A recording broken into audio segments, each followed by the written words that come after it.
Estamos con un paciente masculino de 65 años con antecedente de ocupación carpintería, que procede y es natural de Bogotá, que consulta básicamente traído por los familiares posterior a caídas y a un golpe en la región de la cara. El paciente tiene un cuadro clínico crónico realmente que inicia hace 2 meses, posterior a episodios de múltiples caídas y de traumas cráneoencefálicos, con un deterioro importante en su funcionalidad en los dominios de memoria, de atención, de comportamiento, por los que ha sido seguido por médicos particulares y ahora está institucionalizado bajo la sospecha diagnóstica de una demencia rápidamente progresiva. En esta oportunidad consulta nuevamente por 12 horas de evolución posterior a una nueva caída desde su propia altura con un traumatismo a nivel del ojo derecho que presenta signos inflamatorios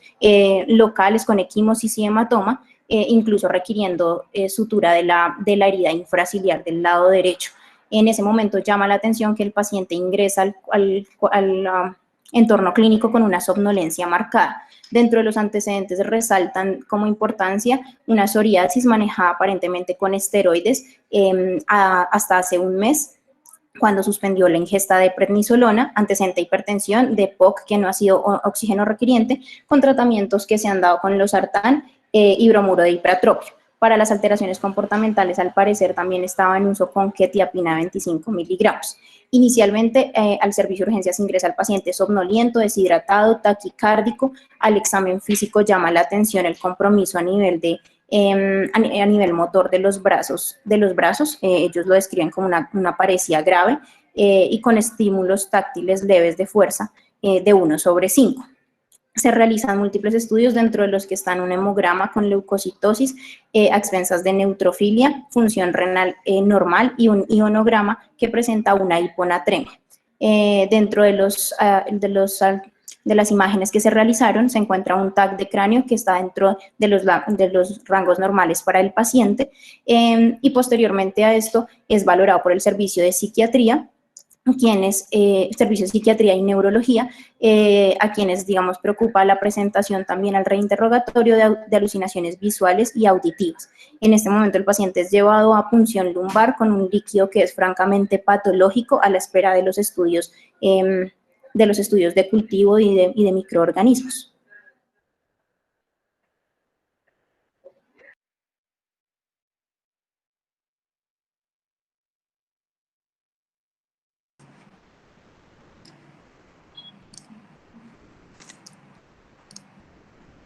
Bueno, entonces a continuación pues voy a presentarles el desenlace del caso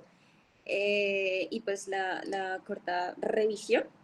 Entonces, ¿me confirman si ya están viendo la presentación, por favor? Sí, Cintia, ya se ve. Sí,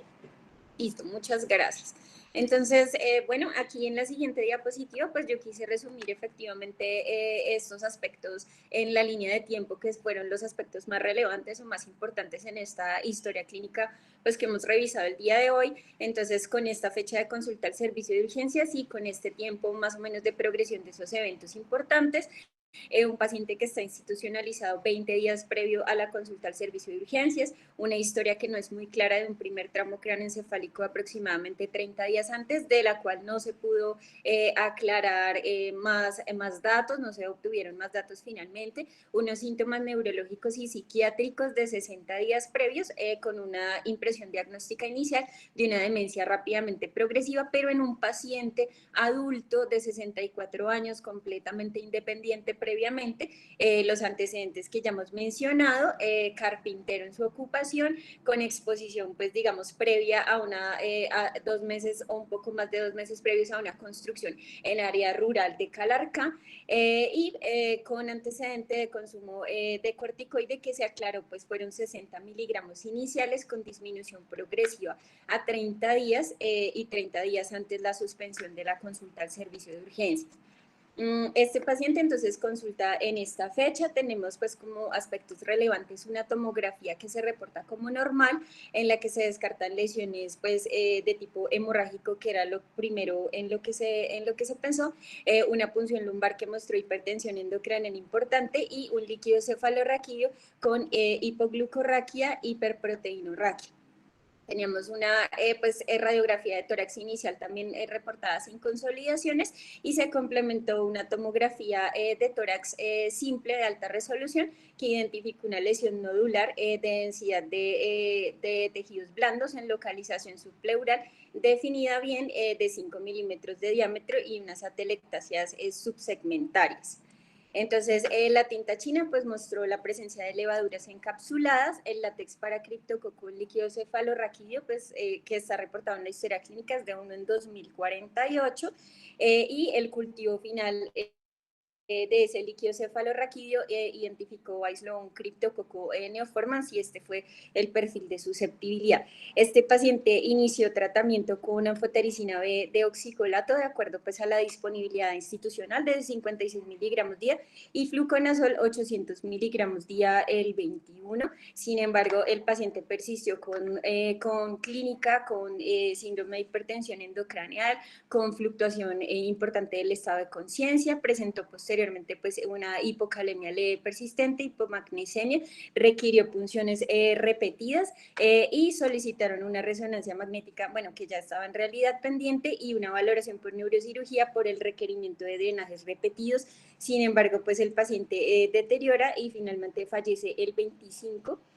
4 días después del inicio de la terapia y quedó pendiente la resonancia y pendiente esa valoración neuroquirúrgica. Entonces, pues estos son unos aspectos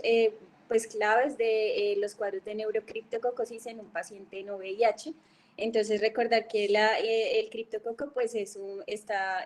presente pues en todo el mundo, es saprófito, está frecuentemente en ambientes rurales, pero también en ambientes urbanos,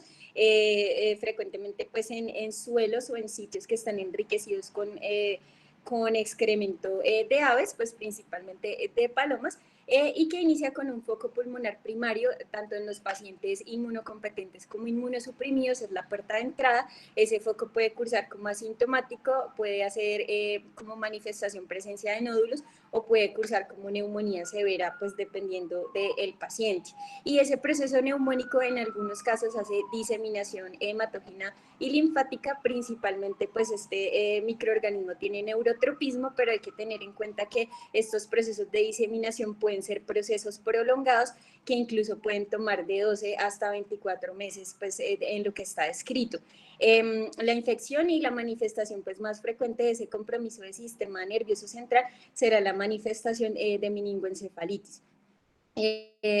Pues digamos que respecto al compromiso del sistema nervioso central y la diferencia entre neoformans y GATI, está descrito más frecuentemente la presencia de los criptococomas en GATI, pero más frecuentemente, digamos, de esos casos precisamente de Vancouver, menos frecuentemente el compromiso del sistema nervioso central por GATI, en esos casos del 18 al 20%. Y otras manifestaciones de diseminación que son más raras, la cutánea, aunque las lesiones son más similares a lesiones de molusco contagioso, mucosas óseas y viscerales que son más raras. Respecto a la fisiopatología, pues tener en cuenta que precisamente los agentes etiológicos son el Cryptococcus neoformans y el Cryptococcus gatti, que forman complejos, grandes complejos de hongos, y que el determinante final del espectro clínico que va a presentar ese paciente, pues será el resultado de los determinantes de la virulencia del hongo, así como de la carga fúngica que reciba el paciente y del sistema inmunológico del paciente, principalmente la inmunidad celular. Aquí pues para recordar algunos de los aspectos principales de estas virulencias que les permiten evasión de ese sistema inmune inicial, las protecciones contra el estrés oxidativo y algunas características que le permiten la diseminación propia pues, del pulmón hacia el sistema nervioso central y el paso de la barrera hematoencefálica, aunque no es muy preciso pues el conocimiento de cómo se produce la meningoencefalitis, pero sí se han descrito pues dos pasos en la fisiopatología, un primer paso que es dependiente precisamente de células, pero en este caso de fagocitos, y posteriormente una penetración de la glía, de las células de la glía. Entonces, el compromiso del sistema nervioso central por criptococo pues, se puede dividir en dos grandes grupos de pacientes con riesgo, que son los pacientes VIH, en este caso, pues, digamos que en el paciente fue descartada, y en los pacientes no VIH. Y a su vez estos pacientes no VIH se pueden dividir en aquellos pacientes trasplantados, pacientes con compromiso inmunológico de otra etiología y pacientes sin compromiso inmunológico, en los que aparecen otros factores de riesgo. Entonces, además del trasplante, los pacientes en riesgo son pacientes con enfermedad reumatológica, especialmente los pacientes que están en tratamiento inmunosupresor. Aquí pues anotamos los corticoides, como en el caso de este paciente, tratamientos de terapia biológica y pacientes que son aparentemente inmunocompetentes, pero con factores de riesgo como uso de drogas recreativas, otras enfermedades crónicas como diabetes y como cirrosis. Importante porque digamos que en los últimos años sí ha habido un aumento en la descripción de estos pacientes no VIH que presentan compromiso del sistema nervioso central y presentan diferencias de tipo epidemiológico, diferencias en las complicaciones clínicas, en el pronóstico, microbiológicas y en el tratamiento también, implicaciones en la duración. Entonces, estos pacientes, pues digamos que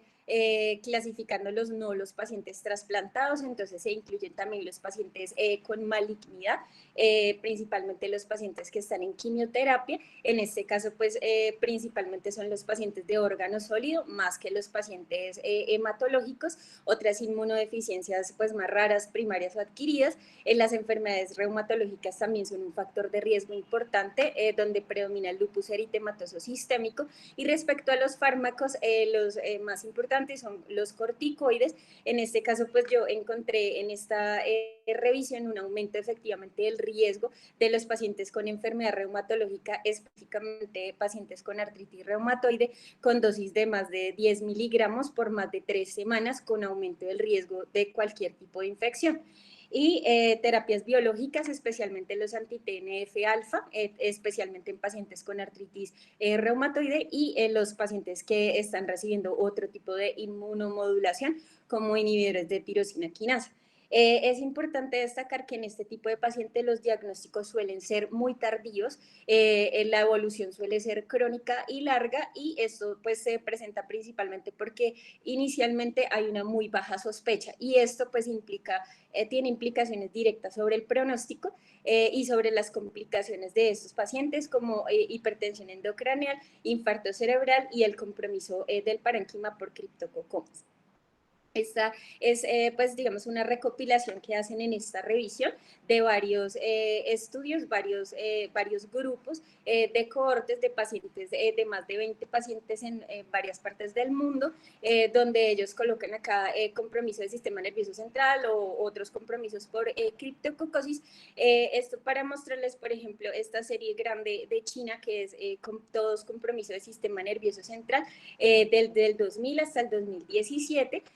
255 pacientes, donde el síntoma pues predominante aquí fue cefalea, la fiebre en el 82% de los pacientes,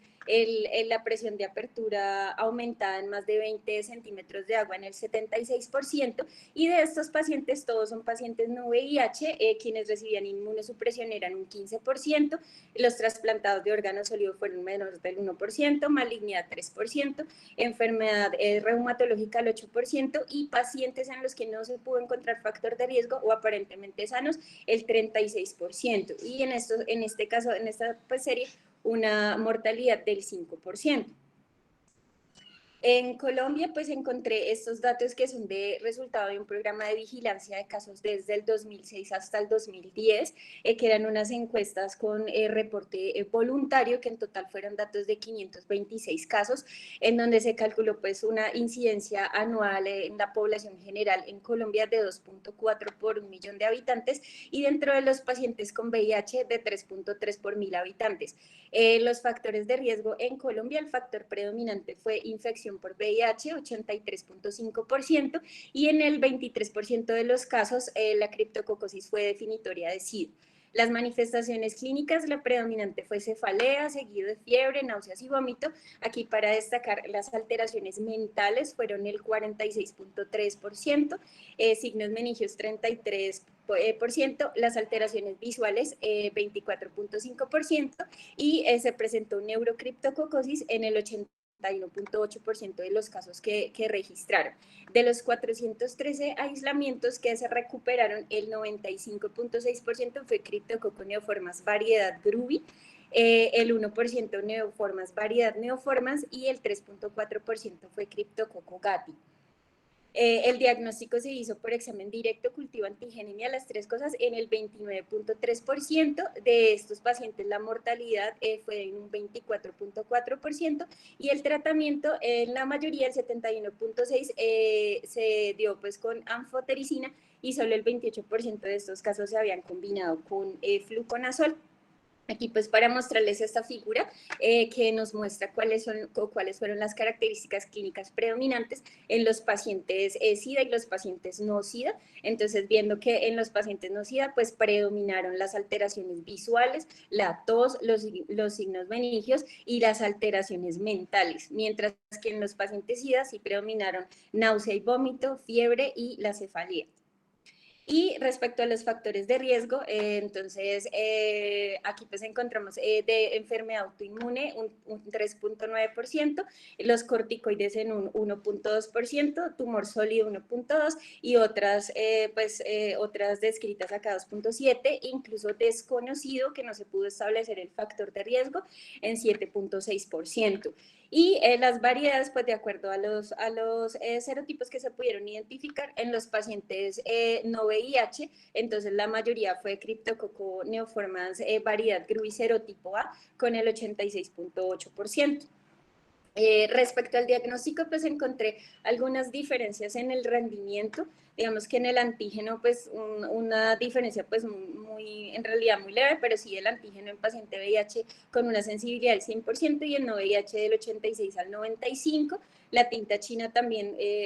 muestra pues una disminución de la sensibilidad en el paciente no VIH y el cultivo una leve disminución también del rendimiento. Y respecto al antígeno, pues una sensibilidad del 98.9 y 98.9 de especificidad, con positividad pues de 1.2 en líquido cefalorraquídeo y en suero mayor a 1.4, con una sensibilidad un poco más baja cuando se trata de Cryptococcus no neoformans. Lo que nos decía María Alejandra, el resultado negativo no excluye pues la enfermedad activa a pesar de que tengan una buena sensibilidad, y el título pues también nos muestra o nos marcará severidad y nos marcará pronóstico por encima de 1 en 1024 con mayor probabilidad de falla terapéutica y de complicaciones. Y ya lo último para mencionar unos aspectos claves sobre el tratamiento, entonces recordar que el compromiso por meningitis o meningoencefalitis criptococócica que puede hacer manifestaciones crónicas y las formas diseminadas pues siempre van a ser mortales sin el tratamiento, y pues la mayoría de los estudios que finalmente van a determinar cuáles son los esquemas de tratamiento son extrapolados de pacientes VIH, pues donde sabemos que pues este es el esquema usual que tenemos con una terapia de inducción usual de 2 semanas. Sin embargo, pues las recaídas en los pacientes no VIH están descritas hasta el 26% de 3 a 6 meses. Entonces, en los puntos clave pues para resaltar en los no VIH son una terapia de inducción más prolongada de 4 a 6 semanas y una terapia de mantenimiento que mínimo debe ser de 1 año.